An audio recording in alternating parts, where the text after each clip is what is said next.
Welcome, Strategy Battle Gamers, to another GBHL YouTube video. You are here with your GBHL host, GBHL James. And GBHL Jamie. And we're finally out the van. I know. We're actually in my dining room. 3 or 4 weeks in the van. It's the last time that we actually filmed like a sit-down discussion in here with the feels like desolation musty background. Desolation of Smog Sourcebook release, was it? Quite possibly so. Or maybe Outriders Tactica. Oh yeah, for you, yeah. Or Top 10 Lord of the Rings models by GBHL Jamie. It was probably something like that, but the dining room is clear now.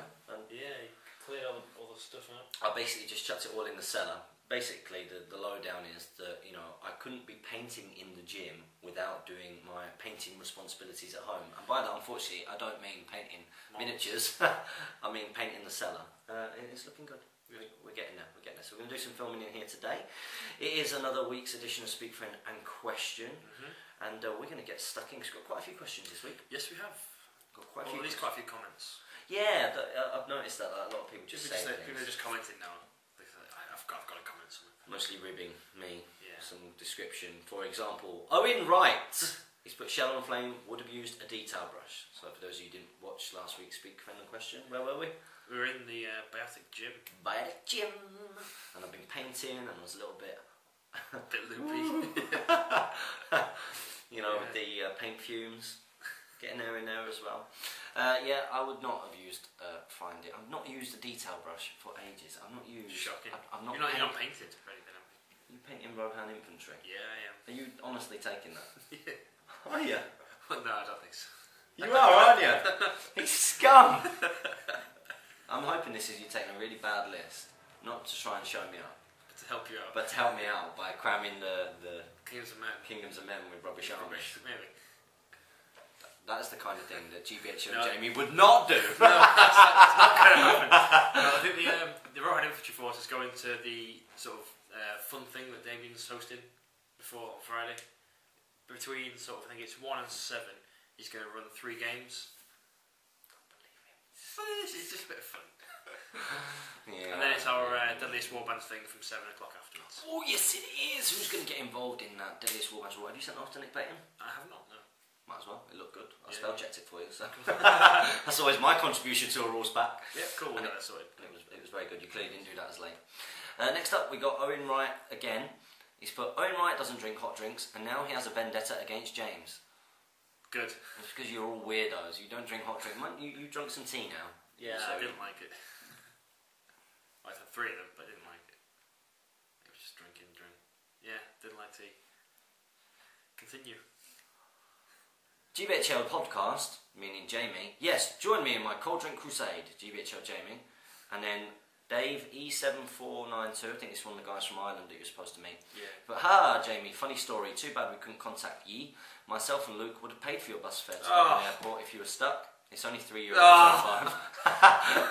The bus you've taken to the airport is the same one we used to get home from the city. Damn it. God damn it, god damn it. God damn it. Unlucky. Not had anything back yet? I'm guessing you won't hear anything back for a long time. Like sort of mid-August probably. Next up we've got the Sarge. Graham Sargent. And what's he put? Thanks for your answer to last week's question. As always, appreciate your input. No real question this week, so just a thumbs up. Boom. Be sure to like the video. Your content is really helpful in keeping my enthusiasm on the boil. See you soon. Yeah, see you at Throne of Skulls. This is something that you know that guy who I can't remember who it was who was doing like a paper about like the effect of YouTube. Oh yes, yeah. We both put like big comments quite quickly. Yeah. And I think the point that I made was that one of the great things about these videos is obviously with a Hobbit, quite difficult unless you travel to tournaments to find lots of players. And one of the good things about the channel is it keeps you in the loop, so to speak, what's going on. It makes you feel like you're still part of the hobby even if you haven't played for ages. So that's a good thing. Next up we've got Steve Crow. This one's for Jamie. Can you please do no more Jon Snow impressions? I felt dirty after hearing that. Go on, have you been practicing? No, I've not. I'm not even going to try. Come on, let's Jon Snow quotes on Google. Jon Snow quotes. Let's see some things that Jon Snow says. Quote about Jon Snow. That's not what we want. No. There you go. If we die, we'll die, but first we'll live. Yeah, that's good. That's a good quote. Come on, Jamie. The No, subscribers don't are waiting. wanna. Bait him. Bait him. Bait him. Nah, it ain't gonna happen. Alright, okay. Well, get practicing.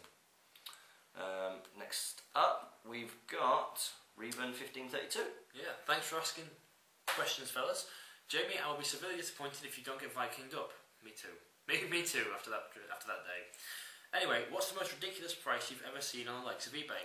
I saw a shade for £85 today, and there was one original Balrog with metal wings for over £500. What? I need to take That's a cheap ridiculous. hobby like heroin. Heroin is much cheaper, but don't. No. The most ridiculous I've seen, it's been passed around a few times on the Facebook group, is when the 3 with blowpipes went for like 93 quid. They're not even good. What? They're not even good. It must have been a collector, like, I need that for my collection. Yeah, there has been some crazy stuff on there, some crazy Gildors and Yeah. Course Arbalesters, Candish Kings on chariots. Yeah, go for like 70 quid. Yeah. It's obviously when you find the 2 people who really want it, and there's no one around at the time, Yes. batting for it. It's usually things like that. Do you know what's even more ridiculous? Is I bought a Lord of the Rings display board, an X Games Workshop display board, looked really nice. Bought it down in Slough, collection only obviously.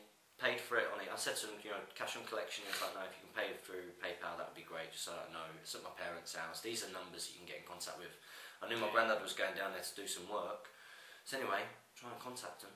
They've only given me 2 wrong numbers. Ooh. Didn't answer, didn't get back to me all week. I've had to report them to eBay. If you live in Slough and you want to do me a favour, get in touch. Wow. If you know Will in Slough, you take him down. This is a different channel to what it used to be. We're just organising our minions. Yeah. Next up we've got Jamie Finnegan. Great video as always, guys. Very informative. Where do newcomers send their questions? Comment below. We just answered your question. Jamie Finnegan, I believe, lives in Stockport. He lives in Stockport. I think this is the guy. I might be wrong. We get stuff wrong. You get things wrong all the time.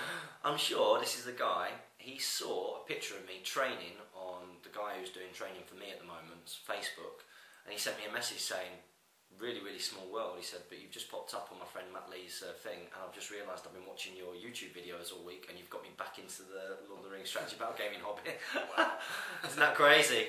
It's going to start getting recognised on the streets soon. Be walking along and be like, support your hobby. Oh, Cho Master! Cho Master! Oh, it's too Well, hang on a early. minute. Too early. Because, no, it's not. Oh! Almost like fake the cry. I'll let you do it.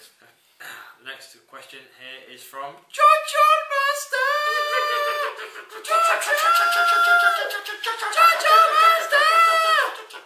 Yeah. Hello guys! No question this week. Keep up the amazing work, and as always, cheers from Poland. Well, thank you very much, Cho Master. Now remember, when you do ask questions, what do they have to do? You have to ask us another one next week if we answer your question. Now, I believe that we answered a question for you last week, Cho Master from Poland. That's all I'm going to say. Come on. No, nice that you're even just putting in some nice words in. Next up, we've got Matt Joyce. Would you consider doing a Middle-earth's Deadliest Warband themed thing, but with all hero armies? Matt Joyce. Maybe. We've got stuff planned for Middle-earth's Deadliest Warband next seasons too, isn't it? We do indeed, and we've also got a new Monster. series. We're going to have the narrative. Is that that one? Yeah, we're planning a narrative campaign. We're going to do some battle companies as well. We're going to do 2 things slightly separate. Yeah. I've got this narrative campaign written down. I don't want it to be sort of too gamey structures. Oh, okay, yeah. Kind of fun. Cool. Next up, we got Kevin Demansky. I'm stuck in the loop of asking. Oh god, that's a big question. Damn it! You don't like reading the big ones, do you? Do you want to do a paragraph at a time? No, we'll do it. Hey guys, been watching and liking all the videos every day, and I've really been enjoying the Deadliest Warband series, but was sad when the Wood Elves lost. Well, watch the 3rd place playoffs. I think the last time my question got confused as being interpreted as rules change for some tournaments, not that everyone would follow. I meant if a completely new rule book, like when they went from the big blue rule book to the Lord of the Rings Return of the King, Strategy Battle Game 2003 to the small faction books, that has everything, factions, rules, painting, etc. from the whole series once it's done in the last movie and add-ons, etc. So one rule book to rule them all. Oh, right, okay. Like one thing with all the source books in, all the painting guides and everything. I just want to know what 2 expert GBHLers, jeez. Yeah, 1 expert, 1 amateur.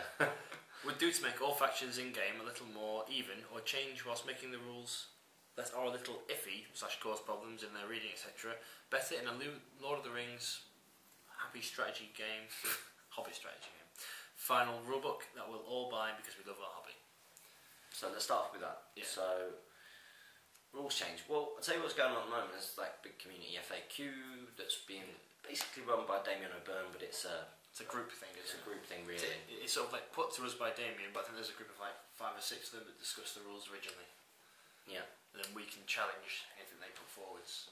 And that's, you know, for the tournament scene, but these are things that haven't been FAQ'd by Games Workshop. These aren't things that people think are necessarily wrong with the game. They're just things which are open to interpretation. Yeah.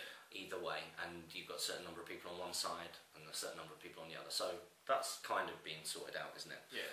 In terms of actual change, I think we discussed it before. We think that a scaling of... Yeah, I think the fight value thing, you could make fight value... You don't need to cap it at 10, you could maybe push it to 12, 13, 14, 15 and rescale everyone to make it fair again, basically. Because it doesn't make sense that, you know, you've got like these Corsair Reavers and Elves are the same fight value. Elves should be fight 6, we think, and then push the heroes up to fight 7. Then your really good heroes like Sauron and Gilgalad people go even higher to sort of like the extremes. It would also help with heroic striking, that your Goblin Captain then can go to fight 9, but Gilgalad would still beat, you know, this heroic Goblin, which you would expect. Which you would expect. I agree. Yeah, there's a few things out there that, you know, we've mentioned Warg Marauders and stuff like that before, should be able to be dismounted, and there's a few things in there. Yeah. Next part of your question. Personally, I would like to see Gondor get one unit with strength 4, be it Knight of Delamroth or Guards of the Fountain Court, Steve, as I think it's preposterous that the greatest men of Middle-earth don't have a single strength 4 unit, while the lesser men of Rohan, James, please don't kill me, have one. I also think it's really unfair that nearly every evil faction has a strength 4 unit, but all the good factions that are supposed to rely on skill and being a better warrior, i.e. being able to kill lots of enemies, rather than the strength of numbers to win, do not have the balanced power that a force like Isengard has of both killing power, fight value and survivability. Yeah, Isengard are good going. Yeah, they've got pretty just rounded troops, haven't they? Yeah, very forgiving, aren't they? Yeah. Sorry if this comes across as a bit of a rant, but it's just something I always think about while listening and watching your videos, and you guys, Jamie in particular, thanks, always have a very good idea of who is going to win all the time. Keep up the good work, you guys are the best, and thank you so much for the answer of all our questions every week. All the best from the Great White North, land of maple and bacon. Nom nom. It's Canada. What do you mean, Jamie, in particular? What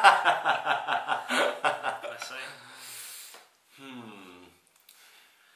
Yeah, I think there is some stuff out there that could be done to rebalance the game. And yeah, you can predict sort of who's going to win when you look at 2 forces.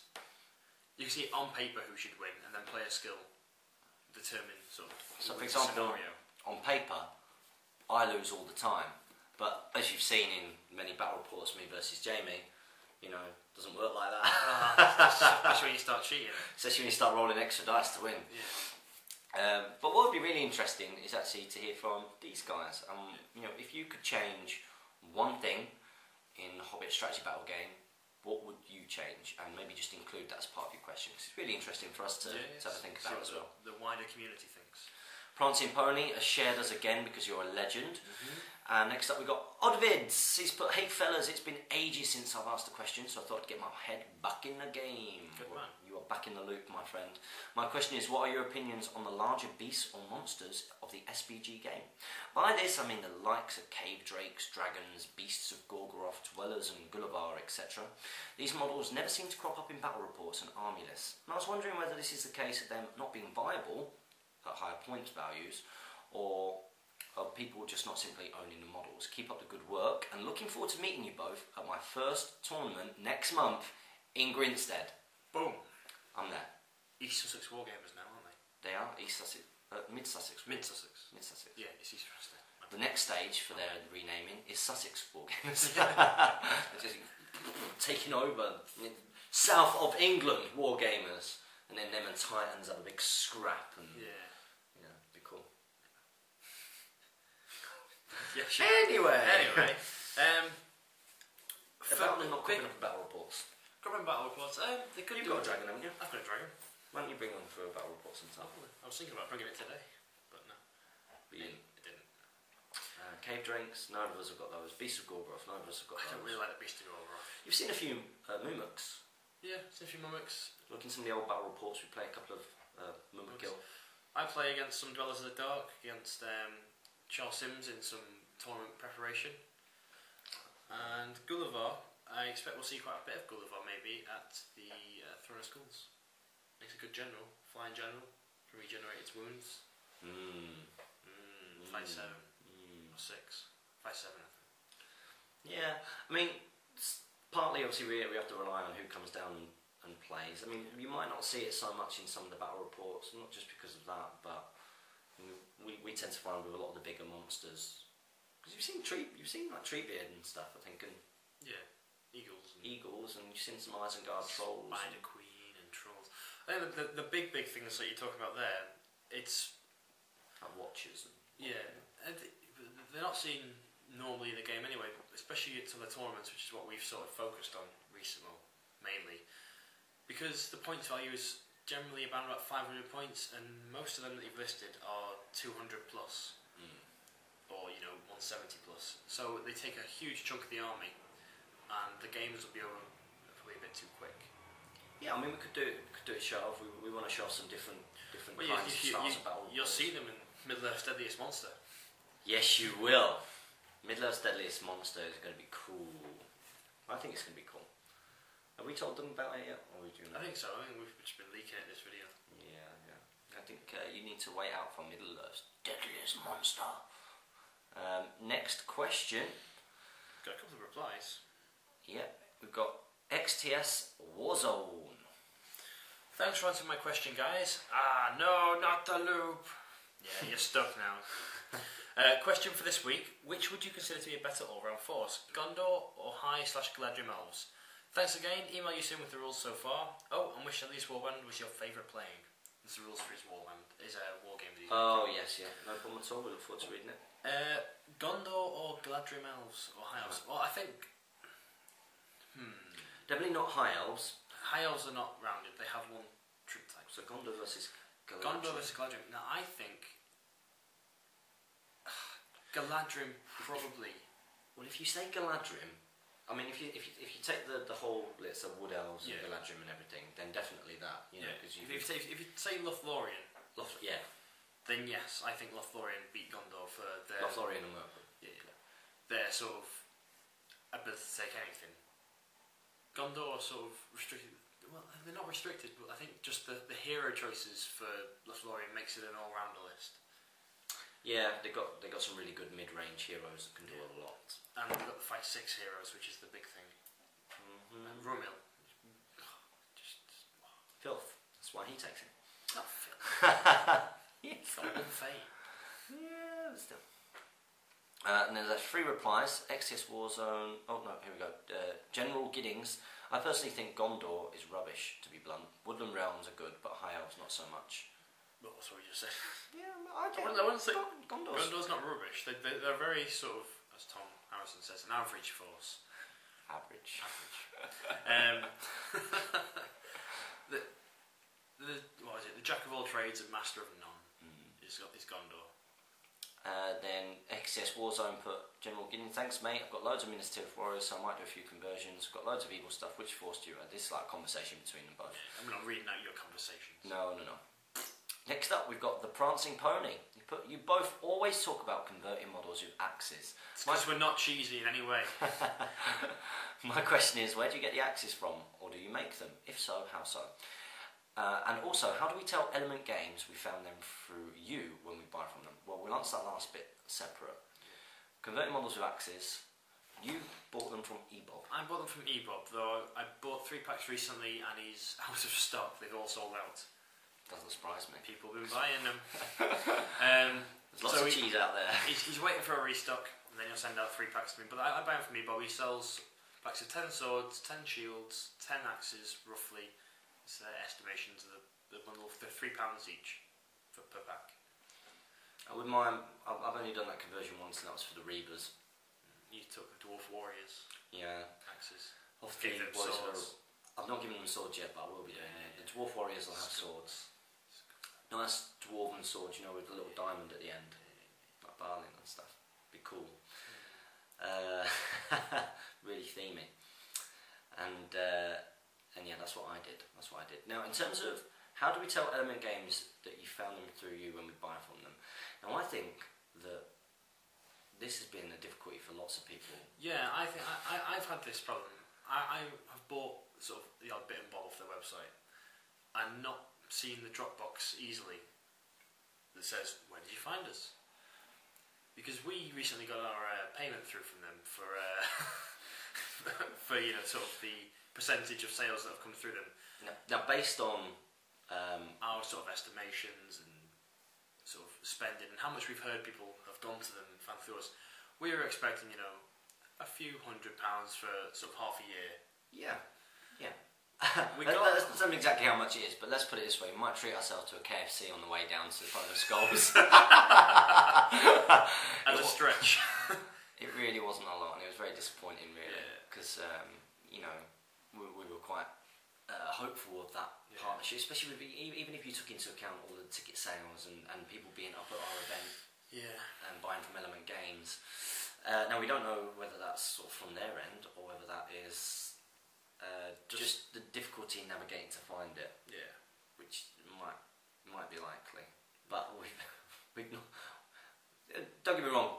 There are sponsors, and they've fantastically helped support our event. The event was amazing. It ran so well because of the prize support and the £5 vouchers for everyone. And the prize support was fantastic. And then part of us was thinking maybe that was then taken off of what we would, because then that would make sense. So that works out about right. So everybody who benefited from turned up to our event and got all those vouchers and stuff like that. You're welcome.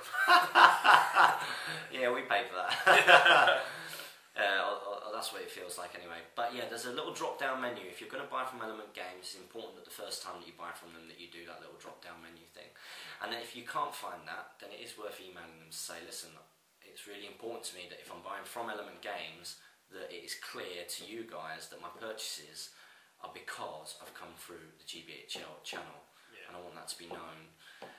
What would be really interesting for us actually, so that we can do our own kind of calculations, because we've got no actual way of measuring this really. No, we're just relying on you guys putting it in that you've done it, and that they will honestly let us know. To be fair, they could have given us nothing and said, "Oh, you've not had any," because there's no way of us checking. So what might be a really good idea for us to get an idea, because we like stats and we like sort of knowing what's going on. Very much so for me.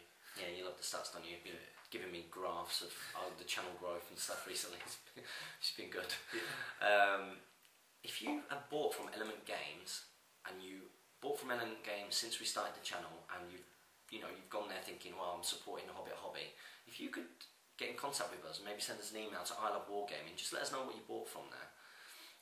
That would be really helpful to us, because then it just means that we can sort of work out the percentage of what we earn from the transactions and how many roughly transactions are made a month, and then we can start estimating what we should be earning. Yeah, what we should be getting, and whether we're actually getting a good deal or not.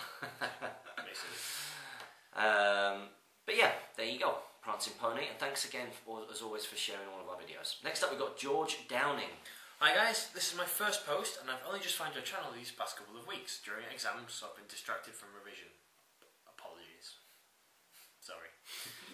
Anyway, my question is, would you ever think of doing a battle company scenario where you progress your company through? There was the original rules specified by Games Workshop a while back, but there's been community updates.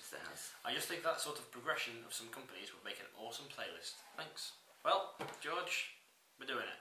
We are definitely doing it. I'm keen to do this narrative sort of slightly separate. Yeah. Sort of like a story time almost. Yeah. Still playing through the games. Bat reps. No, not like that. But the abortion that was. No one contacted me. Murtaugh, your bat rep stands alone. If anybody would like to submit. That's a playlist, I think. Bedtime bat reps. It's got one video in. So, right, let's prove Jamie that this could have been a successful. Do you know what? It's only not successful because you guys have been dead lazy. You're supposed to take pictures of your battle reports and write out a nice little. Because we do battle reports, they don't need to do their own. Yeah, that's what it is. You got lazy. Well, that's it. We're not doing battle reports anymore. No, we will do it. We will do it. Don't worry. Definitely. Anyhow. Yes, battle companies will happen. We will be doing it, and we'll probably. I think the updated rules are from Urian or something. Yeah, there's a really good website for it. Yeah. I was checking it out recently. Very, very cool. And we'll probably just do it as it says. And You gonna do a Rohan then? sorry? You gonna do a Rohan one? Maybe I've got models. I've got the models. Might as well. What are you going to do it as? Well, I was thinking. Look at this. Look, he's had a good look through. No. And what Jamie's done is he's seen which is the most competitive. No. He has! I was going to do Rohan, right, this is what I was thinking. I'm going to propose it to you. We follow your Rohan Warband's path through the battle companies, each video. Off camera, we play my Rohan Warband the same, so people don't know what my Warband's doing. But at the very end of the however many games we have, they meet. So people will have followed your Warband, but they'll just see mine at the very end, not knowing what it's going to have in it. Yeah, I think that's pretty cool. And they meet and then they take Like- on an enemy together. Maybe, but how I Should imagined be like cooperative. how I imagined it was like Streets of Rage style. if That was a cracking game. Cooperative. how I was thinking if they had a battle when they first meet, I was thinking like Pokemon, like rival warbands. So they meet at the beginning, then as we're going forwards, they meet again. What if I wipe out your warband in the first? Well, they don't die that easy. Okay. So on the roll of a 1 or 2, if you die in battle, you actually die. If not, you're just injured. Okay, that's cool. That's cool. So I could go into the last battle with 2 guys if it goes really poorly for me, or I could come in with like 10 Sons of Ale. You don't have 10 Sons of Ale. I don't even have 10 Sons of Ale yet. Slayer gaming. Come on, Slayer Gaming. Come on, sort it out. Yeah. 2 or 3 months. Yeah, okay, so next up we've got Dark Templar. Thanks for answering. I have tried to find Lord of the Rings players here, but I can still only find 40k players. Oh well, sad face. Here's my question: could you do a little battle report with 3+ players and armies? I think it would be cool to try out. We did one. We did one. Yeah, it was Custom scenario. custom scenario. It's in the battle reports playlist. We used 3 all hero armies, or 3 near enough all hero armies. I had a Sentinel. I had Castellans. Oh yeah, Mine was they're heroes. Are they? Oh yeah, they're like independent. Oh yeah, I yeah. don't know. Yeah, we did it. The 3 player doesn't really work that well. You end up with this really sort of weird thing, but I didn't enjoy it that much. I think then you could tell by the end of it we were all pretty bored. Yeah. We thought it'd be a lot more fun than it was. It's the only time the Kirafongal terrain has come out. Apart from when we've used it as a border for Deadliest Warband, so you will see it after we've filmed the Deadliest Warband final. Mori of the Isengard. But if you've not seen that battle report, do go and check it out. Next up we've got Solar Chipmunk. It's got, hi guys, cheers for answering another question. This question is regarding Throne of Skulls and similar tournaments. People who are going for the win will mostly choose a category that will have a lower average score, such as Kingdoms of Men. Well, I just don't Kingdoms of Men. But everyone if everyone thinks of doing this, won't the average for Kingdoms of Men increase? Amusing people do well. Amazing people do well, maybe. Yeah, Making it pointless to choose the worst category. I hope that made sense, and thanks for all the videos once again. Yeah, it's that kind of. Do people do that meta-wise? Like they think, I'm going to take Kingdoms of Men because it's a poor category. Yeah. Do they? Yeah, that's probably why Charles is trying it. Oh, is it? Apparently so. Yeah, but He's not really. question button. Nah. He's more taking his School of War list. Yeah. Is it? School of War and stuff. I'm more Do you know anybody else who's taking Kingdoms of Men? Look me in the eyes as you say this. Steve? Who else? That's all I know. Give me information, Giblin. I'm starting to get like paranoid now. That's what I'm trying to do on the Facebook page. Just like Make me really paranoid. I'm going to go there and I'm going to do really rubbish anyway. Like really bad. The thing to think about with Throne of Skulls is though, is that you can win all 7 games, and if someone wins 3 but gets all like 7 really good spoiling votes, you won't beat them. Because they'll have more tournament points. It really is about your. Maybe we should do a Charles and take some sweets. Yeah, well, that's best opponent, sweets. Yeah. Best opponent. Yeah. That's the way to win Throne of Skulls. Is to be really nice. Yeah. You could try. So don't skirt around the board for 2 hours shooting. That's a good point actually. Yeah. All infantry Rohan. Let's do this. Next Next up we've got Ben Howard. Good day again, boys. Thanks so much for answering my questions, very helpful. Seeing as I have to ask another question as a part of the rules, here we go. My question today, if you could do any theme list for The Hobbit or Lord of the Rings, what would it be? Or Mount Rohan. Yeah, Lothlorien. We both take themed lists. It's a theme, it's just... Mine's competitive. Also, do you like playing themed lists or competitive lists? Combinations of the both? Yeah, I'd agree. But I had so much fun, which I've said before, playing breaking the fellowship. After the last tournament, I'm going to say I enjoy playing more with my themed list, like Lothlorien. Yeah, you hated your filth list. list. I took a filth list that I knew was filth, and I did not enjoy playing with it. We need to do a tournament, really, don't we? We do. We can do it after this. Yeah, yeah. Quick one. While it's still fresh. While the pain is still burning up inside him. How long ago was it? It feels like ages. We had that period of time when there was like a tournament every other week. Yeah, felt like. I'm so glad that we've kind of had a period off actually. Yeah. We needed it. Yeah. Get on with some work. My great company have been all finished painted and are awaiting backup from Saruman, as I feel that he's the best wizard out there. Thoughts? He's the best offensive wizard out there, definitely. I think. Wouldn't you, with Grey Company, need a defensive wizard? Yeah, I've always thought Gandalf for a great company because he throws cast up by night and he makes their shooting even better. Yes, he does. Yeah, because the enemy obviously can't shoot you as easily, so they have to come towards you when you can do the retreaty thing. And more themey as well. Yeah. Since you're talking fluffy, Gandalf and Grey Company works well. Yeah. Have a good one, fellas. Have fun from the land down under. Next up, it's No. Jordan Giacinti. Mamma mia, Arrivederci. So my local GW is hosting a Middle-earth's Deadliest Warband. There's a little T with a circle on in the corner of that. And I hope... Postman. Hang on a minute. What if it's a delivery note from Slayer Games? I'll continue.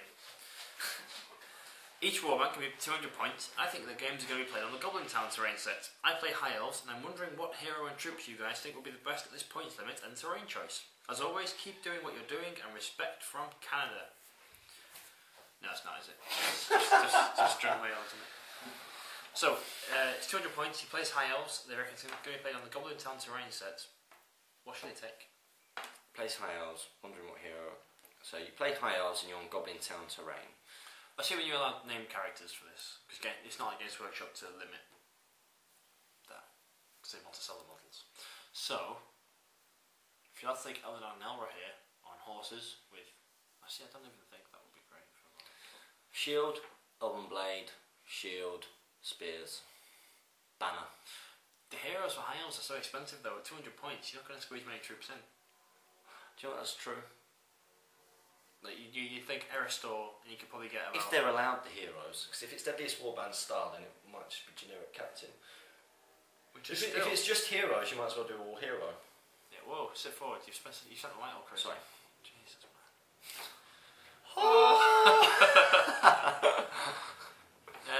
Yeah, I'm not too sure for the High Elves. What did we do? We had the captain on horse with, I think about 10 troops, 11 troops. Yeah, do that. Just copy our Deadliest Warband. And minus 2 warriors off. And play it better than I did. Yeah. I thought I was going to win that. I was doing well. So is that Khazad? Got 6. Yes, it made a massive, massive difference. Mason O'Neill. Didn't someone ask us which was the favourite warband to play, actually? Not yet. Earlier. You might have read that. No. Our favourite warband to play. Do you know what I think they did actually? Who's your favourite? Yeah, someone did. Keep going, keep going, keep going, keep going, keep going, keep going, keep going, keep going. Keep going, keep going. Keep going. Keep going. Oh yeah. Oh, XTS Warzone. And which to this warband was your favourite playing? I actually enjoyed the Lothlorien Reavers one. That was quite a good tactical game because I won. Some people might not have seen it. That's true. It was really difficult for me, that one, because the 12-inch movement. The captain made the big difference in that one. I've enjoyed all of them, my brother, in one way or another. I really enjoyed Lothlorien Gondor. Yeah, that was the closest one. That was good. Captain double one in it. That was really fun. I've enjoyed playing as Isengard because it is forgiving and One of the most fun ones to be involved in was losing as the dwarves, and everybody sort of called me out for putting the king out to the front. I didn't think he'd die. Ancient Enemies re-rolling getting 6 followed by the 4 and the cheating red dice. Crazy. Gutted. And back up.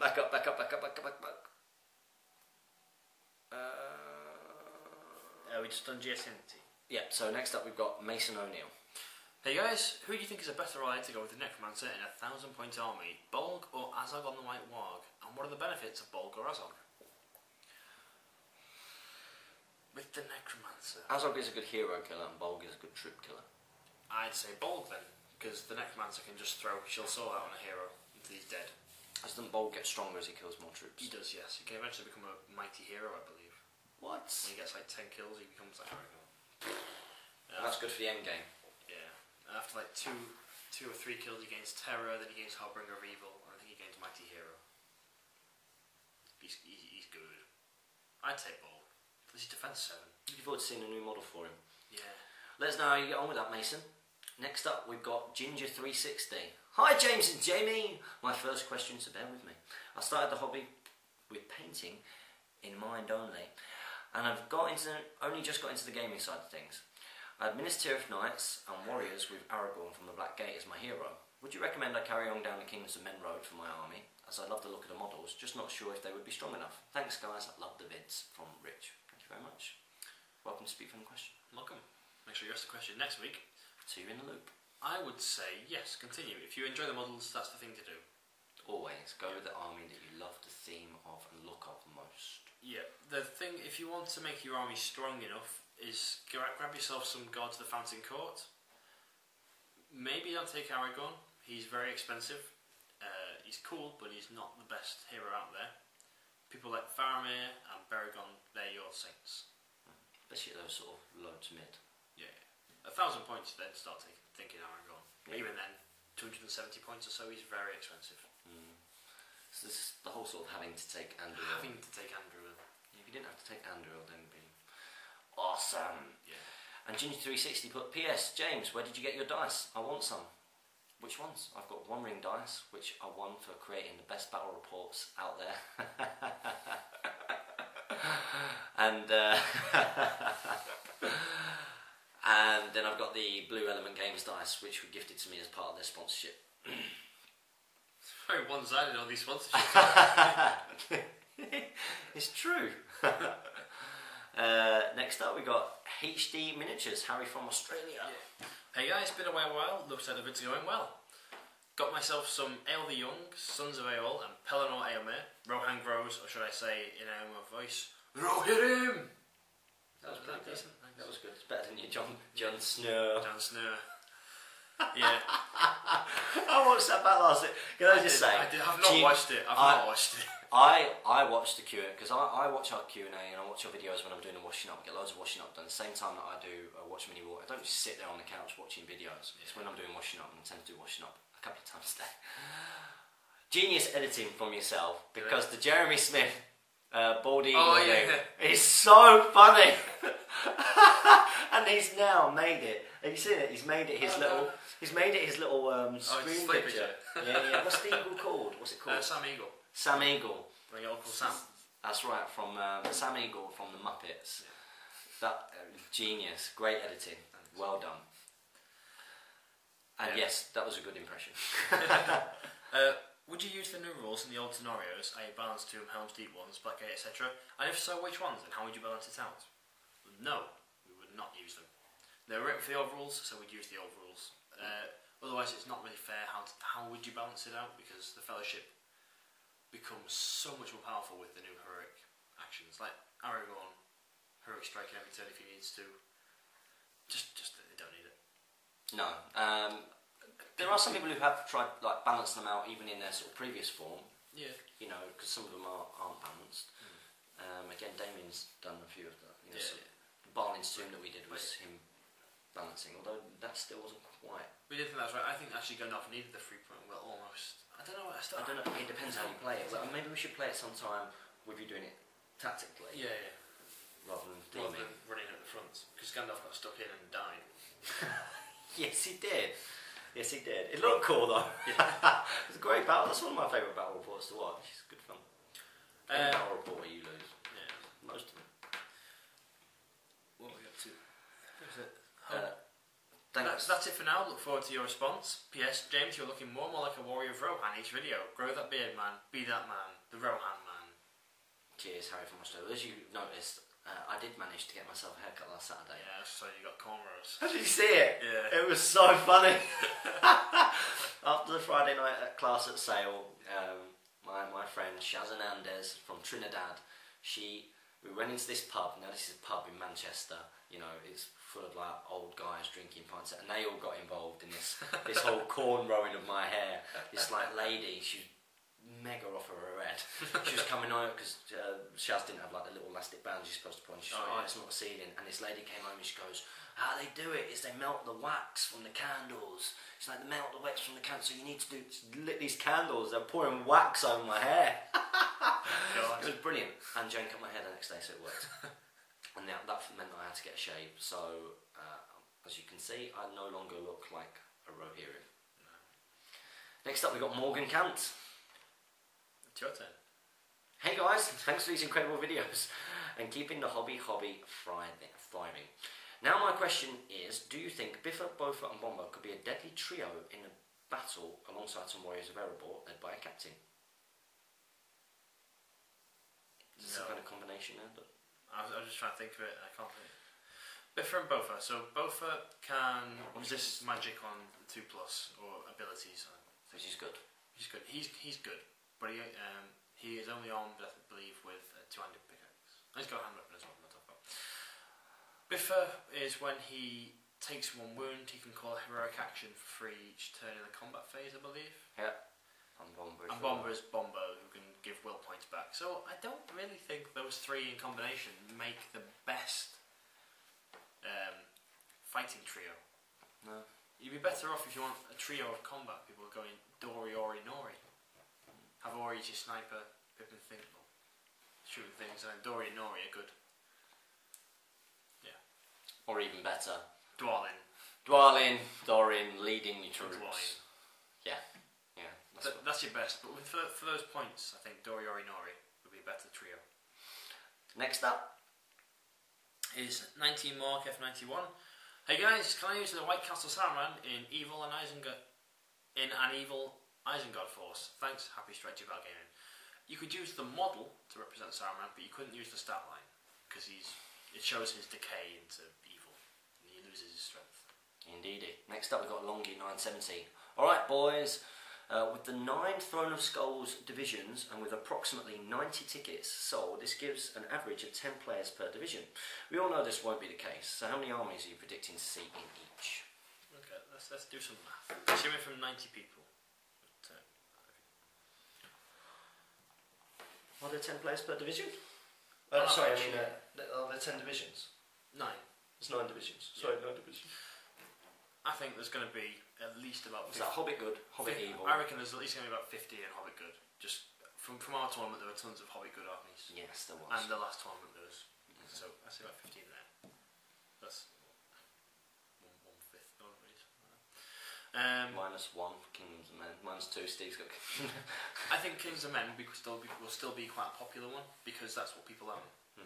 So I think we could see about 12, 14 so in there. Or 14. Lothlorien and Angmar, or actually Moria and Angmar, sorry, I think will still be a very popular one because they're powerful. I think we'll see at least sort of, last time there were about 7 or so in that category. Let's go 7. I can't bother doing this, it's going to end up with like... I don't know how you're doing this, but... I'm going to think Mordor. Yeah, there will be an average of 10 per. Yeah, this will be average 10. I think you're going to see more in Hobbit good than anything else. And probably you're least likely to find somewhere in one of the alliances. The Grand Alliance.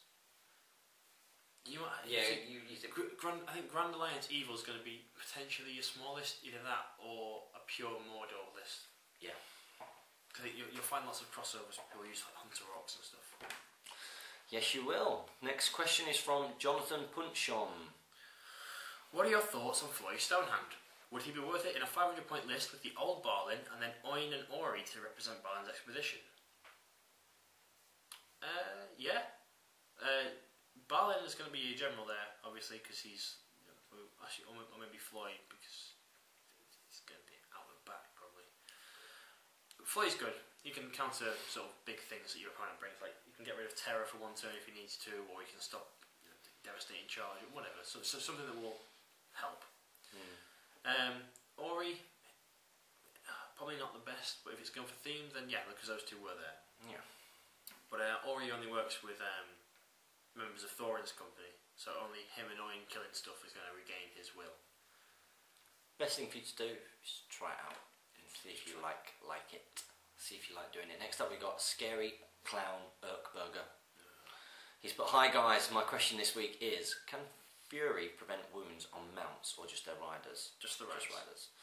Because it specifically says in the rule for orcs or urukai or whatever the shamans are for. It's for its race, not unless you've got like a goblin mount.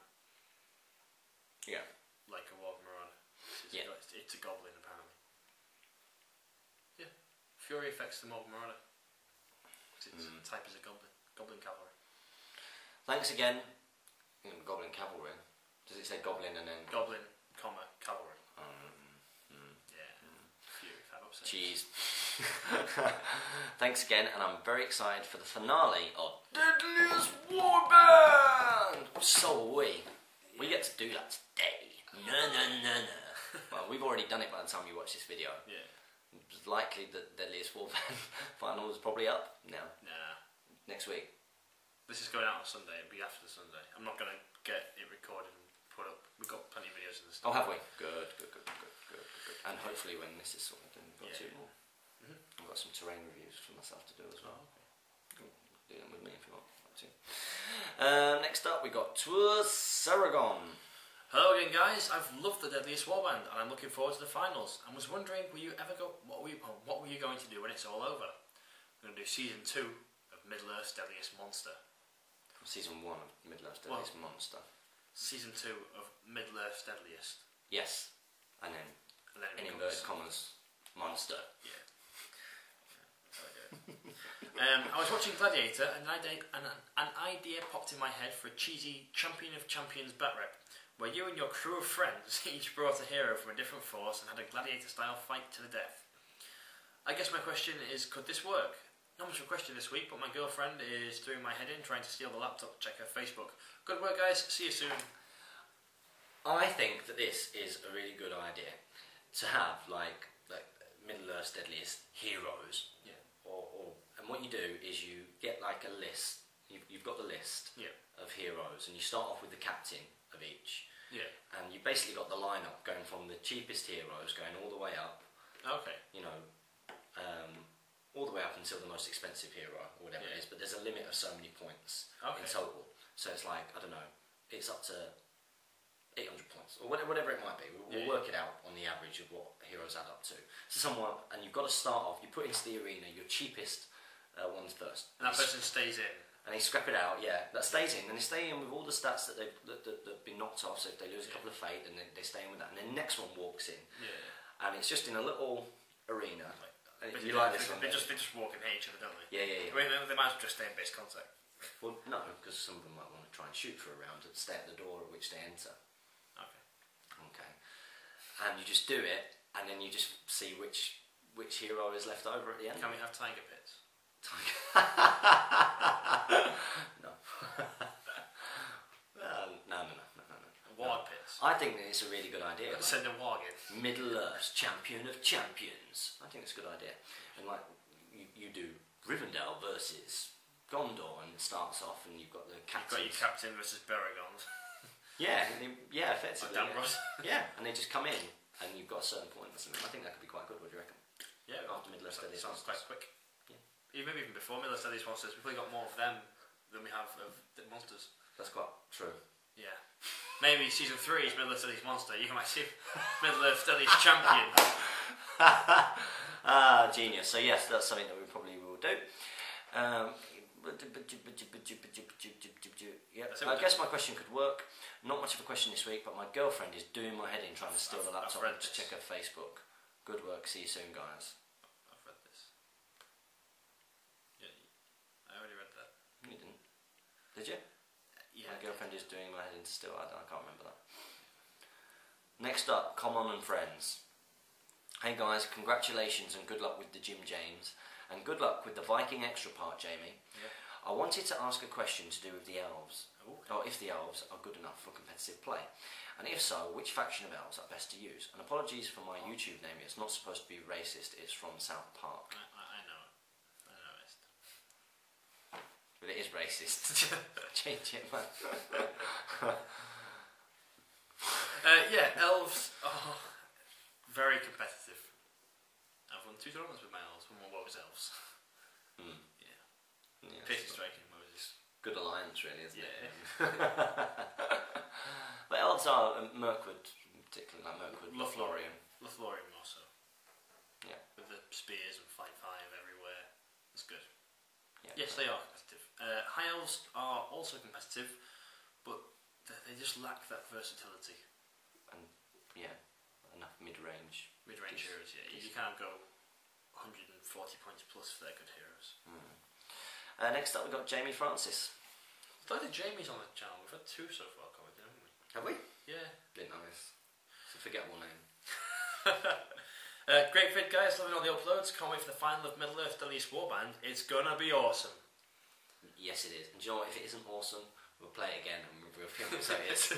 But we haven't had to do that many so far because it's been an awesome format. And we wouldn't do that.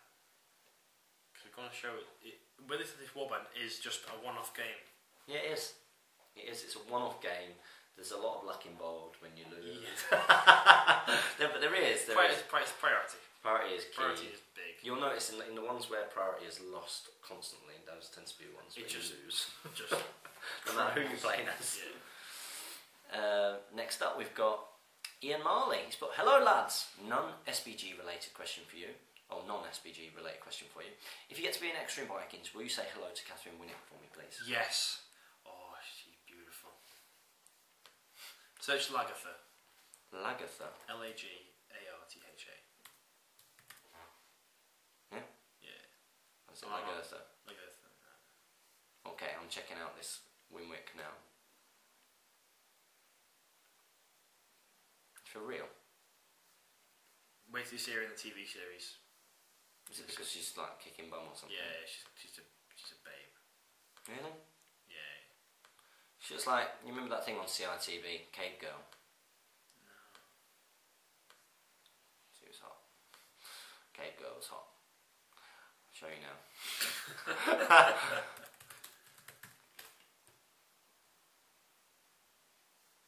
I remember. Oh, it was on BBC, clearly. It was definitely targeted for adults. It definitely was. Anyway, well, I don't know what we're doing right now. Let's get back to this. So yeah, James, if you've not seen Vikings, you should watch it. It is what Game of Thrones should have been. I like Game of Thrones. Game of Thrones is fantasy setting. The Vikings is real world. So you see sort of... the 2 are different. I wouldn't say it's what Game of Thrones should have been. I think they're doing alright with Game of Thrones. I've not seen season 4 yet though. They are. What I'm not enjoying about the latest series is they seem to, I don't know if anybody else has noticed, but the episodes seem to be getting shorter and shorter and shorter. No. They've got less advert breaks in. Less advert breaks in. Yeah. Oh, good. So it just right. feels shorter because you're not having to sit through sort of 5 minutes of adverts. They've got 1 big advert break in the middle. Right. Okay. Which is less time overall than the sort of 3 advert breaks. Well, maybe they were getting complaints because the advert breaks was really annoying. It probably was. They probably were getting complained at. Yeah, it wouldn't surprise me. Because it breaks it up. It's like, oh, for God's sake, right? Great. Well, with we used to record it, watch it an hour later, so we could fast forward to the adverts. Yeah, we do that. Jane and I do exactly the same. I've not seen Vikings yet. Jamie has very kindly lent me his passwords to Amazon. Yeah, Amazon Prime. So that I can watch it, which I haven't got around to doing yet, but I will do very soon. Also, it's also on the History Channel website. XTS Warzone, but yeah, tried to watch Game of Thrones, but got bored. Watched Vikings, and I'm hooked. Some of you might be more into history than fantasy. So. Next up, we've got Barry O'Neill. Pity I'm so... Oh, you going to do it? Well, Well, me too. I like Barry. I'll read it. Pity I'm so busy with work at the moment, or I could have been your chauffeur for the day in Dublin. God damn it! 23 euros to Wicklow is a bit much, to be fair. Hopefully it pays off though and you get the call. Just started watching Vikings on History and enjoying it. Can't think of a question this week, but keep up the great work. And James, I wish you all the best with the new gym. Thank you very much, Barry. I'll show you when you come up in September for Desolation of Stockport 2.0. He's got a question. What was it? Actually, I've just thought of a question. James, you mentioned getting some Rohan terrain. What exactly did you get? I'm going to do a terrain review because I've been meaning to do it for ages, but I've had lots of issues with cameras and software and stuff. So I got myself Medicel, the Great Hall. It's amazing. From Rick from Mid Sussex Wargamers. Yep. And also a Rohan watchtower, and 2 Rohan houses, and a Rohan barn, burnt barn, and a burnt house. It's cool. It's downstairs on my glass cabinet, which I've got. It's very cool. So you like that? I've seen that. You love the glass cabinet. I'm pretty sure I suggested it. No, Jane suggested it. Jane definitely suggested it. Jane was like, we need to go IKEA. I was like, no! She's like, so you can get a glass cabinet for your figurines. I was like, oh, okay. Next up we've got Tim Taylor. Tim the Toolman Taylor. Go on, you know. That's what he used to do. Well, he said, when he used to be building something, get power tools out. Yeah, that's what he used to do. Then you'd have the neighbour, like, oh. You look a little bit like him. Yeah, it's Tim. There's 2 of them, isn't there, on the show? Yeah, there's Tim the Toolman Taylor, and then there's his assistant. Looks a little bit like his assistant. With the big Let's have a look. This is just me and this episode is me and Jamie searching Google images for Tim the Tall Man. Tim the Tall Man. Tim the Tall Man? Well, we don't like Tim the Tall Man. No. Tim the Tall Man Taylor, assistant. We're going to get the female, aren't we? Are we? More likely. No, it doesn't look as much like you as I thought it did, but it does have a beard and dark hair, I suppose. Yeah, if you slick it. Yeah, I can see it. Get you in a checks shirt, tuck it in, be sorted. Anyhow, his question. Hello GBHL James and Jamie. The other day I was just wondering how you guys met. Did you play a game against each other and instantly become friends, or did Jamie help you while you were playing and get together to discuss strategies? What really happened? Well, I needed to go into Manchester Town Centre one day, and I was walking down to the station, and there was somebody sat outside the station on the floor with a hat out in front of him, you know, wearing really dirty clothes, and I took pity on him, and I said, listen, you can come to my house, you can have a wash, I'll give you some food, and that's how we met. This is the truth. It's not the first time James has befriended a homeless person. You're not allowed to use this against me. That was the rule. Yeah, that's true. Yeah. No, we met because I organised, I've said this before, I organised like a pre-tournament Preston get-together day. Yeah. You came along and had some practice games, and I approached you and said, you run a podcast, don't you? Yeah. A very unsuccessful podcast. How would you like to, it was one of those adverts, how would you like to make an extra £1,000 a month? It's not happening, is it? No, a KFC! That's what we've earned. How do you get the adverts? The advertising are taking over. The Star Wars ones are really doing the best for us. They are, let's make more Star Wars videos. Star Wars videos, yeah. Screw you, Lord of the Rings! No, I'm joking. Don't pull that face, you've not even read it. Anyhow, yes, that's how we met each other, and then we got together and we tried to film Battle Report. God, the process is so different now. Yeah. And we were like... You stood against the wall. Hello, and welcome to the video. What are you taking, James? I'm going to be taking all-mounted Rohan. Not the most competitive list, but yeah, I'll probably smash him into the ground, but I'll teach him some stuff. Yeah. So it was. Don't watch the first few, they're awful. No, do watch him, because he increases the views, it's good. Yeah. Watch all the original stuff, it's cool. See us floundering. Did you play a game against each other and instantly become friends? We're not friends now. We hate each other. It's just convenience. We live relatively close. Yeah, you know, I'm pretty sure It's if got Damien lived up here, support your I would hobby. have been sacked a couple of weeks ago. Yeah. I don't care that your software isn't working, James. Do one.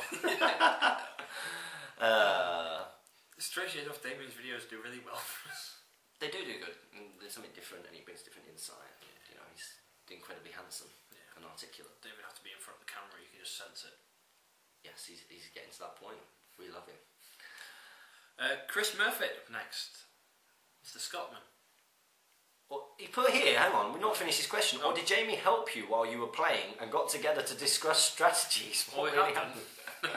We have done since. Yeah. Early on that wasn't the case. No.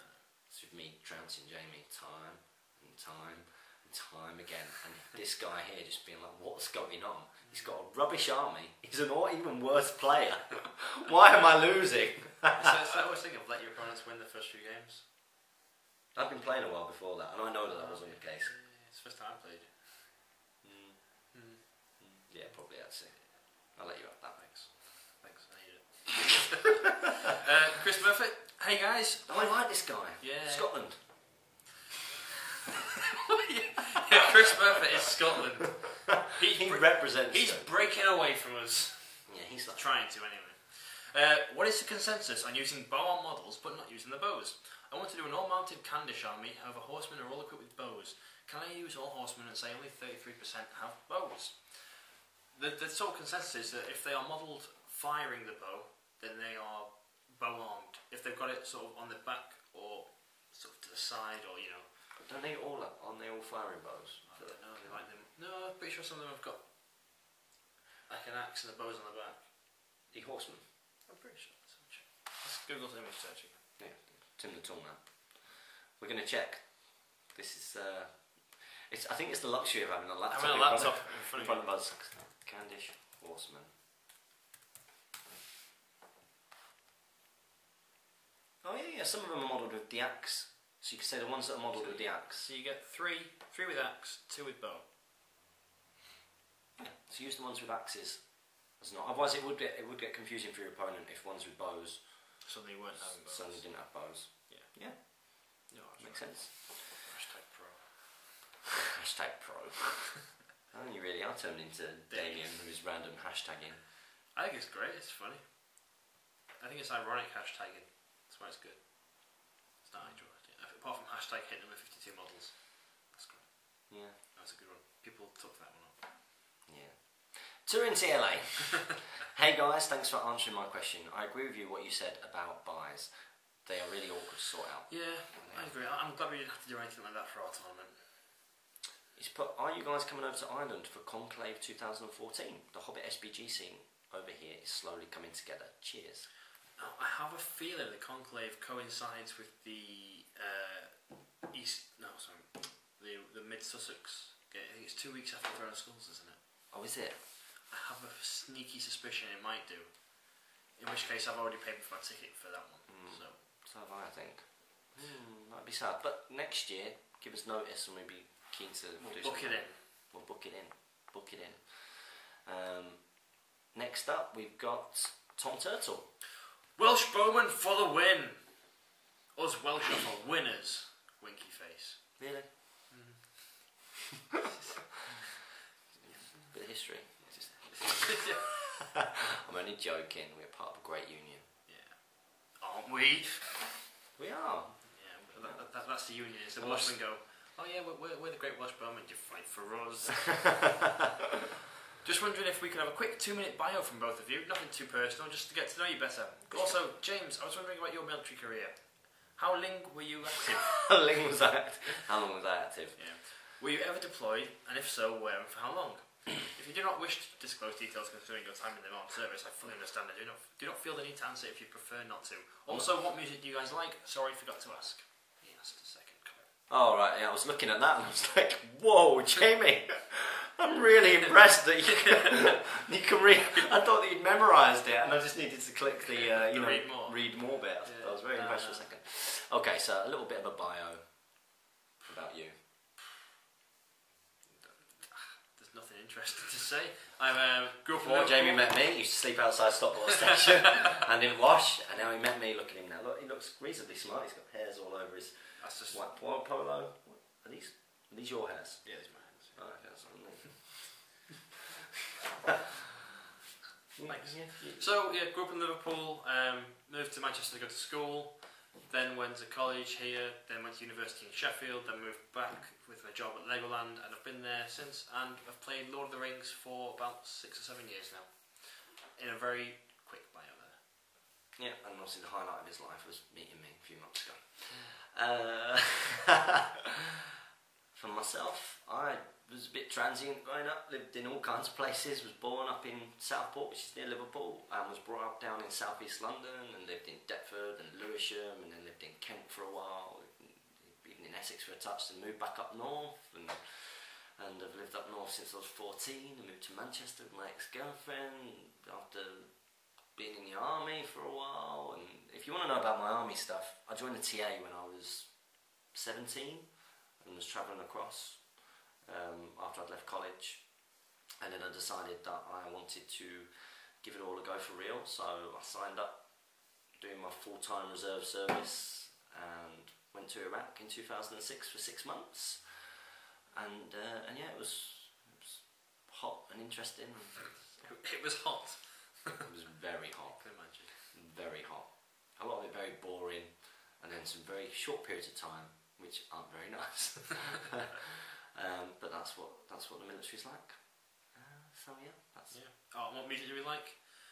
The Frozen soundtrack. You're obsessed with it. Let it go. We've got a very good video for you coming soon. Yeah. For myself, I like all sorts, go through phases. Yeah. Next up was Gongor 1892. Hi guys, thanks for answering again. You guys are brilliant for finding all this time to make fantastic content to enjoy. So I look forward to Deadliest Warband's final. Lots of people excited about this. Yeah. I think it really, especially with the sort of sudden release of lots of videos, it really gathered momentum. Yes, rather more. That's really good planning from me there. Definitely not, because we didn't have enough videos. No, nothing to do with that at all. My question is about Kamal. If he wounds a 1 wound model 3 times, does he replenish 3 will points? No. It's for every wound he causes, he can only cause 1, so he would gain 1 wound, 1 will point.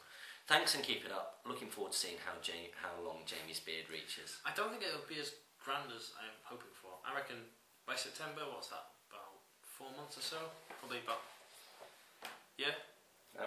Yeah? I reckon it'll look like that. Right. Like that. Yeah. Maybe. I reckon your beard will go out like that. Yeah, it does. Does it? Yeah. It grows down and out. but like a proper old English general. Yeah. Oh! Bombardier! Yeah. Mine's weird. Like Jane says, she's like, your beard looks awful. Does it just grow here? Because it just grows here. It's like a natural kind of goatee. Yeah. See that? Well, that if it doesn't grow here as well, it kind of grows out and down, it's like that, and then these grow really big. No. D'Artagnan. Yeah. Shave it all off. I've left them before just to see what it looked like. I was like, oh god, get rid. Yeah, you look musketeerish. Next up we've got Larry Miller. He's got, sorry, keep forgetting to ask you use questions. It's not good enough, Larry. Sort it out. Sort it out. Sort it out. Anyway, for this week, I was wondering, what do you think of Sentinels and Spectres? Given they both have similar abilities, which do you think is better? Also, do you ever use Sentinels personally, Jamie? Spelled Jamie like Jamie Lannister. Like a girl. Like a girl. Like a girl. It's a girl's name. It's a unisex name. Jamie. It was originally a boy's name. It was Jamie. a Scottish name for James. Yeah. And the Americans ruined it every time. Jamie. Hi, I'm Jamie Lee. I know a few Jamie Lees. Yeah, so Sentinels and Spectres. I prefer Sentinels, but obviously you pay the points for them because they've got multiple purpose. They've got the bow, they've got the elven cloak. Yeah. Spectres 15, so. Sentinels have the longer range and the elven cloak, so they're less likely to be shot away.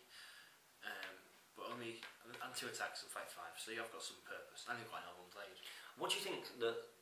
I mean, this was really interesting me in Deadliest War. It was my first real coming up against that kind of thing. Yeah. You know, what do you think? When do you use that rule? Like, when do you use? When I've used Sentinels in the past, I've always used them on things like trolls, things that I can't deal with properly in combat. But I've got low courage. And you can either just push them back their full distance, or just not move them that turn. Yeah. And then you can either shoot them or not engage them. For Spectres, you try and push things away like banners or supports for key combats. Maybe even try a low courage hero to get their heroic action out of the way for your next turn. Yeah. You do the same with Sentinels, but with Fury being around so often, it's hard to do that. Yeah. Next up, we've got Karam Jam Triangle. So, hey guys, why do you think the momentum of new subscribers is going down? And what plans do you think do you guys have for increasing views, etc.? Critical thinking, what does that involve? I've been looking at subscribers recently, and it's not been slowing down as much. Basically, we had this huge surge around Christmas time when the film came out, and we did our reviews. In one sort of week, we had 30 new subscribers, which is the highest we've ever hit in one single week. Yeah, it's good going.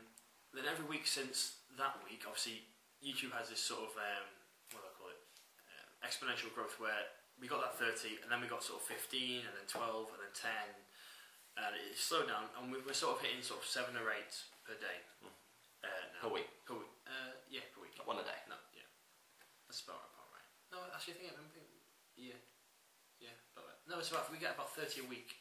30 new a week? On That's average, good. Yeah. So it grows relatively stable. However, we've not been releasing battle reports the past couple of weeks because of problems with the cameras and software. So we've not had our big draws to the channel. So we've been relying on sort of unboxings, which traditionally only get about 250 views. And Deadliest Warbands, which has been popular amongst the subscribers, but if you think about traffic of somebody who maybe not come across our channel before, you know, not going to be typing in Deadliest Warbands. Yeah. You know, they're going to be looking for battle reports. Hobbit SBG. Yeah, you know, and if they're looking for latest battle reports, you know, then it's been a couple of weeks since we've gotten. I'll have one up very soon. Yeah. I showed you my problems that I had, and we sussed it. I sussed it. I've not used a map before, I sussed it. James. I sussed it in Jamie's presence. That's what happened. Because it was mad. It was like 30 gigs. There's more than that. One was 151 gigs. My laptop, my Mac doesn't even have that storage. No, it can't have. I don't think it does anyway. No. It was like 151 gig for a video. I was like, that can't be right. So just having a play around and kind of worked it out. For increasing traffic and views and things, keep going quality content. Yeah, quality content. Make sure that our tags in the videos are correctly linked to what there is in the video, and just doing all the stuff that you should be doing on YouTube. It also helps a lot if you guys share the video.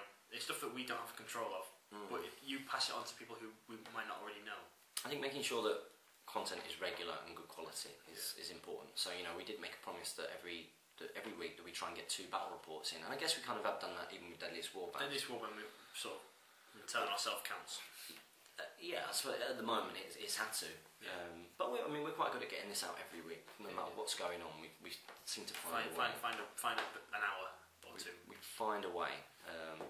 So I think as long as we keep the quality content, and we can keep coming up with new good content as well. So you know, this Deadliest Monsters and we've got loads of good ideas, and there's lots of things that we want to be able to do, and there's tons of scenarios out there and things that we've not done. So next up, we've got Camille Damansky. Hi guys, thanks for answering my question last week. Sorry, but this week 3 questions. Number 1, can I use a Moray Goblin Shaman with my goblins from Goblin Town? Will this be acceptable in a tournament? You can ally them in, but you can't lead them.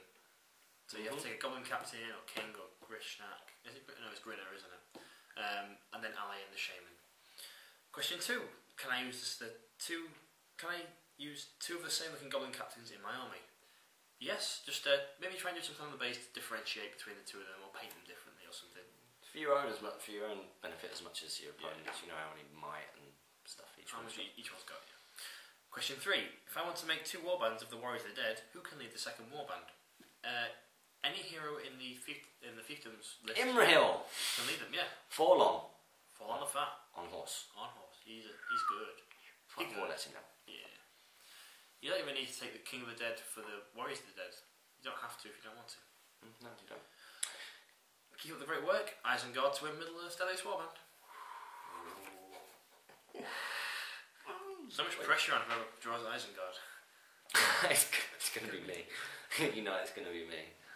I mean, that would be kind of justice in a way, because I played Isengard for every round. Or did you play him as one? I played as one. You played as one? Sam. And you played as Moria every time? Yes. You know, it's just been quite good. I think the key thing there, we discussed it, is what Isengard chooses as its target priority.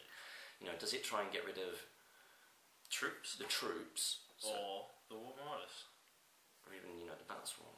Does it do that? What does it do? What does it do? What does it do? I will be asking Jamie before the battle. We got Hugh. Oh yeah, Hugh. Oh no, we got Max Robinson. Oh yeah, Max Robinson. Sorry.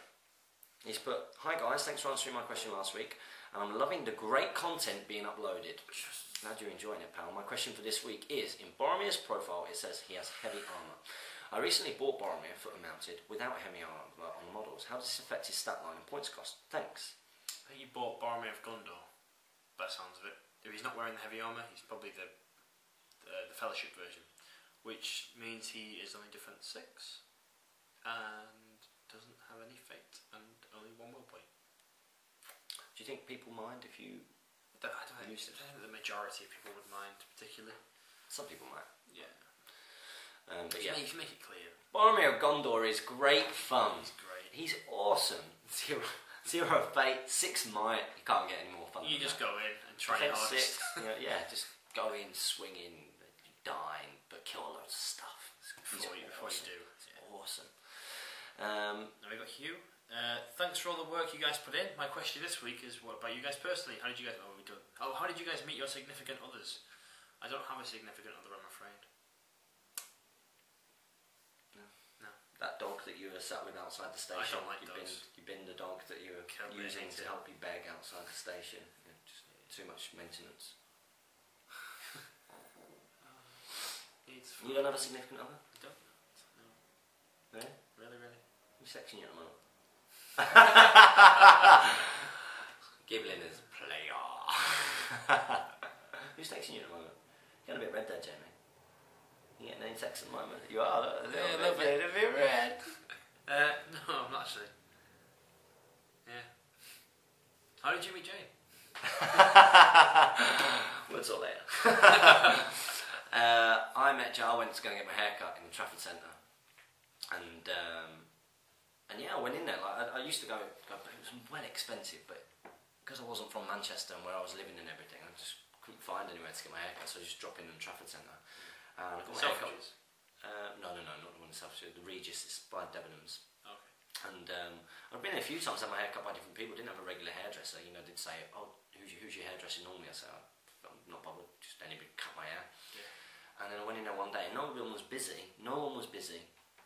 And the lady said, "Oh, you're Jane's Jen, aren't you?" I was like, "Well, don't know Jane. I think I've had you all." Like that. She said she's just gone to the post office. She'll be back in 20 minutes. I was thinking, hang on, none of these guys are doing anything. You know, I just did my haircut. So I went up, wandered around a bit, came back in, and there was Jane. And it turns out she'd actually remembered me from various points, and they talked about me in the salon. That's right. And I got my hair cut, and I didn't have loads of hair, and it took her 2 hours chatting. And when I left, she didn't actually take my bill. And it was when I was walking away, I thought, I should have asked her if she fancy coming for a coffee sometime, you know what I mean? And I thought, oh well, I'll ask her next time. And then she obviously got my name off the computer system and added me on Facebook. So I just sent her a message straight away and said, listen, I hope you don't think this is inappropriate, but I'm really glad that you added me on Facebook. I was going to ask you out, this is my number, and if you want to come out with me sometime, get in touch. And of course, she sent me a text message straight away saying, it is not inappropriate. I was like, boom! And 4 years later, and we get married next year. Unbelievable. So crazy. I've still got the receipt from. Oh, I know. You suck. Still got the receipt from that first haircut. Next up, we've got our roving reporter, Damien O'Byrne. He's put, evening. It's been some time since I probed you, Snigger. Ace Ventura: Pet Detective was on the other day, and I caught some of it. Which one? The first one. I love when nature calls. It did make me laugh. Blame house moving. Yeah, all the best with that. It's tough stuff. Looks like you're doing lots of marking on lots of house moving. Manning, marking, and display board making. Firstly, to answer the callous criticism from 2 weeks past about my Isengard army. Did we criticise it? I think we had a joke at him, be like, oh yeah, he's really fluffy Isengard force with all the ferals. Yeah. Is this someone else on the tournament scene taking our banter to heart? Is it really that bad? I like fluffy armies, as you'll see at Throne of Skulls. But I have never, not once, not ever, called my feral berserker list fluffy. I think he has at some point. I think he has. I've heard him say. I think he has too. He has, hasn't he? He has. He definitely has. Other people seem to think it's somewhat fluffy, as it all comes from the same list. But I've certainly never argued it so. Maybe not argued it, but I'm sure you said, oh, this is a winner for fluffing a fluffy armies. And I certainly didn't think my Mansfield army with the Witch King was fluffy. That was purely competitive list building to try and win a tournament, which worked, hashtag just saying. Talking of hashtags. So yeah, I agree, James. Neither of our primary armies are fluffy. They're both... What's wrong with my army? Read it. They're both taken from one list, but we both spam the elites of the list to make them more competitive. I would disagree with you there as well. Less than a third of my army is elite. Check it out. I'd say Outriders are an elite troop. They're less expensive than your normal troop. Yeah, but they have a very specialised role. A little fight. Yeah, they do have a specialised role. But then that's like saying a crossbow is a crossbow and elite. No, because it's their range version. But they've got scouts with bows. Yes, it's a different style. It's cheaper, I wouldn't say it's an elite and outrider. I would. But even so, it's still less than a third. My list is mostly Westfold Red Shields, which is an upgrade to a basic troop. Makes it elite. You won't win this argument! Of course, it's all elites. It's not. It's not all elites. We spam the elites of the list to make them more competitive. I bring them, I field them. I probably... Oh no, he does spam them, sorry. I was just trying to work out, does he do a third, and third? But he doesn't. He does 2 thirds and a third. Yeah. So a question, got to be Throne of Skulls related really. 'Tis the season, can you honestly make any guess of who will win? Particularly given that winning all 7 games isn't enough to do it. It could be someone that we've never even met before. Yeah, I mean, I'd never met Tom Harrison before. When he came, well, when he won it, I was like, who the hell is this guy? Yeah. Why did I give you most sporting? Yeah, that's what I was thinking. Well, I'm glad I'm not in his faction. Yeah. Yeah, I've got no idea. Could be anything. Not anything could happen for our schools. Even automatic Rohan could win, couldn't that? It's a lot of it's luck, isn't it? And Jamie, how much would I have to pay you to ensure you didn't finish in the top 4? If I finish top 4, I'd be well chuffed. That means I've got to win my faction though, probably, and then get a high enough victory difference or whatever it's called to place top 4. So finish top 4. Think about that, 90 people. That means your top like 5 places are worth loads of points. It's crazy. It's ridiculous. It's cray. It's ridiculous. He's put, love you both as ever, big hugs. Big hugs to you, Damien O'Byrne. We love you very much.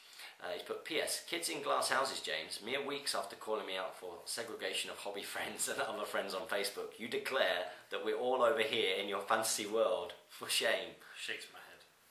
Is that what that means? Yeah. Oh, dearie me. Hashtags and SMH for shakes my head. I've never heard of that one before. I was joking. I love you all, really. Next question. Kurt Leach. Let's hear this John No. Yes. This John No voice. And what do you guys think about this 600 points for our number? The Betrayer on Armoured Horse, 4 Watchers of Corner, 8 Warriors of Corner, Delamere, 12 Warriors of a Bracken, a Corsair Captain with Crossbow, 3 Corsair Blisters, 6 Corsairs with Shield, and a Half Troll. Yeah. That's my reaction too. Warriors of Corner, they're the ones that become... Courage 4?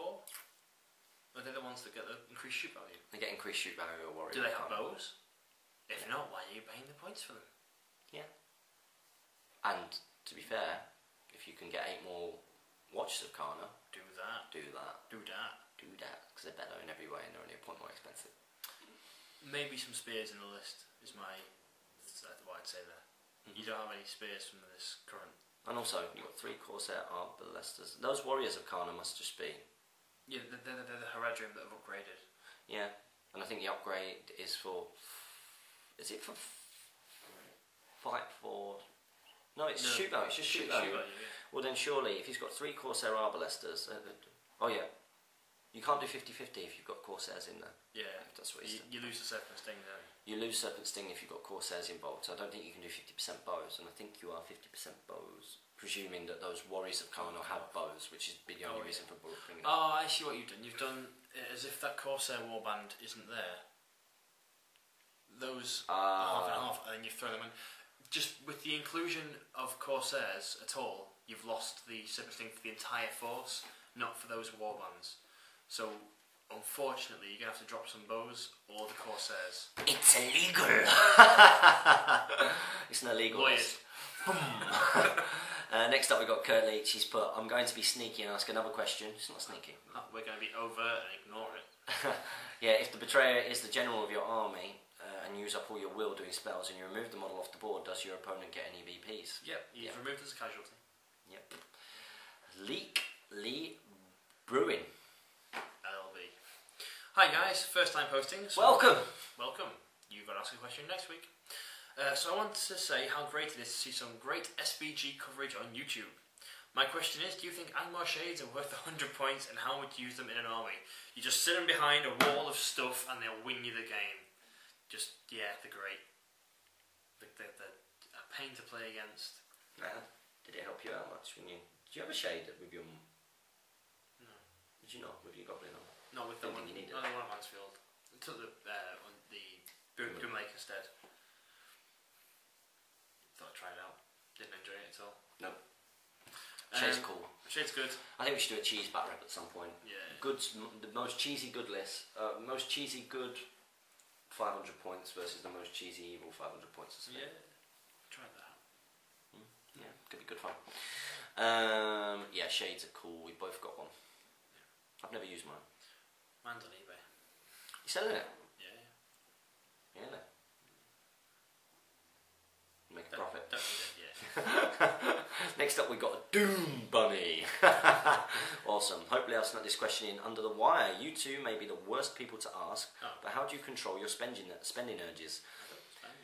Your enthusiasm for every gorgeous model is infectious and has me scouring eBay when I should be saving money. Thanks for everything you do for this hobby. Good to hear that you guys are supporting your hobby. Yeah, definitely. Spending urges, mine's not really on models anymore. It's tournaments. Tournaments and hotels and food and drink and travel. Yeah, food. We spend so much on food when we go to crazy. I think drink is the big thing. So every game got a drink. And like that's like £4 or £5 just in a tournament scene, and then you go drinking afterwards, have pints. Pints get expensive when you start doing like rounds and oh yeah, I'll buy you this one, don't worry. Yeah, but it's worth it. I go through phases. I go through phases on eBay and stuff, but I'm quite happy with everything I've got, to be honest. And with opening the Biotic gym, I've got to be a bit careful at the moment. So I'm waiting for my last big splurge, which was well, I bought Breaking of the Fellowship, didn't I? Yeah. Which was expensive. You got tons on the way from Slayer Gaming. I got tons on the way from Slayer Gaming. I think it's on the way. I think it's on the way. Please let it be on the way. Please, please. Please, please. What if it's like arrived and Jane's just like hidden it? It's not arrived. It's recorded delivery. I'm not signed for anything. What if she signed for it? No. What if she forged your signature? Jane wouldn't do that. It's like going to bring it out for your birthday. Next question is George Harold. He's put for your tournament in September, and we did consider this actually. We considered this for the previous one, yeah. But would you consider having a car boot sale of sorts where players could bring miniatures to buy and sell? Yes, I think it's a good idea actually. So £5 for a table. War boot sale. Lunchtime. Maybe pay £5 to have a table to display models that you want to sell. I think it's a good idea. Yeah, a table costs us £5 a hire for the weekend, so it helps us. wow, we're on our last question. It only took us an hour and a half. That's not bad. That's not bad, actually. Yes. 42 questions. I mean, it's not like we've cut questions short. Pretty good. Elliot McDonald, young Abe Lincoln, as he shall forever be known in the SBG community. But hey guys, great vid as per usual. Got some more paint on my half trolls. They're good. Good half trolls. They are good. I grabbed a huge load of high elves from eBay earlier this week for very little. It's got all the heroes included with it. My question is, which ones are best for a 500 point list? I assume there are plenty of good choices, but the pros and cons of some would be good. Also, Jamie, how's the Jon Snow impression coming along? It's not. It's not going to happen. Thanks very much. Keep up the good work. I've got an idea. You're going to play a video on YouTube, aren't you? Of Jon Snow talking. And then you're going to... Try and copy. And you're going to... Okay, YouTube. Here we go. So... This should be the scouring. A video of Jon Snow. No. We know what the scouring is.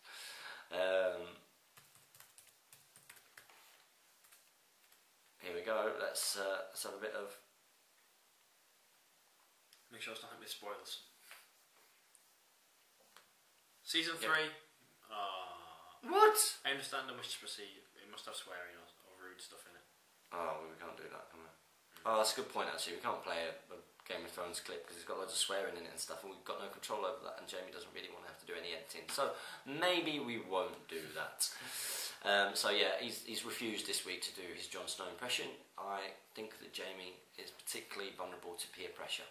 So if you would like to pester him and next week speak for any question, make sure you comment below. In terms of best high elf heroes for 500 point list, Glorfindor's good. Yeah. But then you need to bring like an Eristor or a Gildor. Eristor does really well, doesn't he? If you don't just be chicken and hide him. Double one him. Did double one, yeah. Eristor's good, isn't he? Yeah. If you got Eristor and Glorfindor on his horse with his armour, then you can fit in just under 2 warbands where you've got spear and shield, and you've got bows and blades and bows and blades. Bows and spears. The appropriate thing. And that tends to be pretty standard. Yeah. But yeah, well done on getting a good deal. So that brings us to this week's edition of The Scouring of YouTube. That's right. Now last week Jamie asked you guys to scour a Beast of War video because they are some of the big boys. I believe that there were 4 scourings. 4? You guys, pitiful! You say you want it back, but where are you? And also, the mini wargaming comment, I got like 2 which... It was the last... It was the last question, and he was like, look at all of that text. He turns it, I was like, oh god, that's mine. How shameful. That's like us when you're like, oh look at that massive question that I've got to read out. Great. So yeah, we just won't do it if you don't want to do it. If you want to do the scouring, we'll do it. But this week, we do need to do a scouring. I put some Lego figures on eBay. 6 of them. I've got 9 watches. There's 4 hours left. It's up to 18 quid. For some Lego figures. Wow. I'm starting a new hobby. Screw this one. Selling Lego. This week's scouring of YouTube has got to be to Dreamlight Gaming, or Slayer Games in Mansfield. Their YouTube channel is still... Dreamlight Gaming, and Jamie will remember to put the link in the description below. Someone will tell me on the Facebook group if I forget. But what might happen is they get to that point in the video and they go to do it and it's not there. Well, if they get to this point in the video and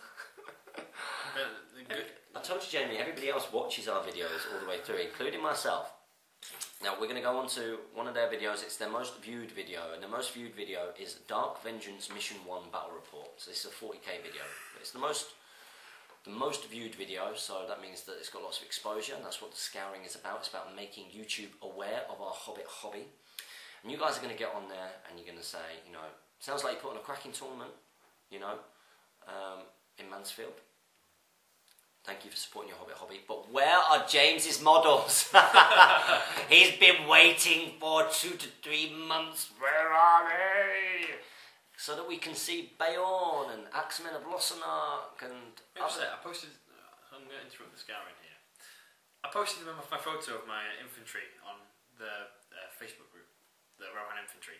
People are commenting saying, oh, I don't know about them being the weakest troop. 100% throwing spears makes it quite an intimidating kill force, especially if you're on an 8-inch range. Oh, right. Especially when you can fit so much might into the army. Rohan! It's not powerful in any sense. Unless you're me. Unless you're on horses, because real men fight on foot. No. You'd mount your heroes if you could. I've got the models. I'm just not. Yes, that's because you're just doing it to wind me up. It's true. Anyway, so this week's scouring is of Dreamlight Gaming. You know, obviously don't be rude to them. We do like these guys. It's not me having a go. We like Tom and his team. They're great in terms of their hosting. They make a fantastic cup of tea. And I'm pretty sure all of the other people who've ordered from Dreamlight have had a fantastic experience. Except for me at this point on, because it has been like 3 months. So if you just go on there, give them a nice gentle thing, you know, say well done for running some great tournaments. But you know, where's James's goods? Come on, come on. Maybe I'll get it tomorrow, and this will be invalid. At which point I'll make an emergency video. Don't scour them. Don't tell them to hurry up with my stuff. That's been this week's edition of the scouring of YouTube and of Speak Friend and Question. Remember to comment, like, share, and subscribe our videos. Support your Hobbit hobby. And our famous last words, as always: happy HSBG strategy battle gaming.